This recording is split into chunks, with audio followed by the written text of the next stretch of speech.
Alors je m'attendais pas du tout à ce que ma vidéo sur Loukaki prenne autant d'ampleur. Donc je vais continuer mon propos parce que ce n'est pas du pressing ni quoi que ce soit, ni pour la harceler, parce que je donne juste mon avis vis-à-vis de ce que je vois. Et visiblement je suis pas la seule à le penser. Vu l'argent qu'elles font et monsieur avec son entreprise, je pense qu'elles sont largement assez intelligentes pour avoir des billes dans l'immobilier ou ailleurs. Après, tu dis que justement les prendre pour des bébêtes, c'est un petit peu genre leur but quoi. Alors personnellement, moi ça m'intéresse pas du tout. C'est le genre de contenu qui, je trouve, est tellement nul à lièche. Genre c'est tellement vide d'intérêt. Et c'est justement pour ça que je vous dis que c'est la culture du vide. Parce que t'es là, tu te dis, bon vas-y, j'ai une certaine ampleur, j'ai une certaine communauté, j'ai plus de 6 millions d'abonnés, qu'est-ce que je vais faire? Je vais me faire passer pour une débile. Comme ça, je vais bien énerver tout le monde. Mais c'est nul, mais vraiment. Tu peux pas faire du contenu recherché, travaillé, tu peux pas t'engager dans des causes nobles, plutôt que d'être juste la blondasse qui s'habille en talons aiguilles et court avec et porte des jupes toutes courtes. Franchement, je m'en bats les couilles, elle s'habille comme elle veut, c'est vraiment pas mon dos. Juste, en fait,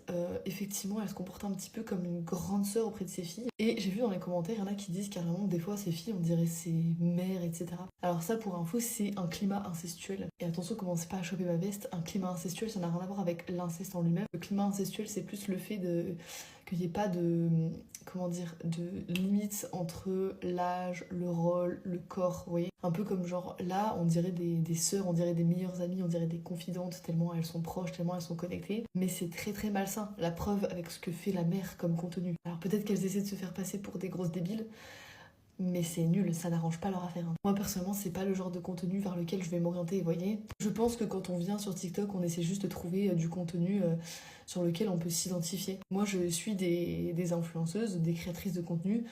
Je sais que leur contenu est recherché et travaillé, que c'est des personnes qui défendent des causes nobles, vous voyez, qui font quelque chose avec leurs abonnés, qui font quelque chose avec, entre guillemets, la visibilité qu'elles ont. Là, en fait, c'est juste, voilà, t'as 6 millions d'abonnés, juste pour raconter que tu fais des vlogs où tu vas dépenser tout ton fric bêtement à refaire tes garde-robes, à refaire tes cheveux un jour sur 10. Bref, donc c'est vraiment insupportable, c'est vraiment le genre de contenu...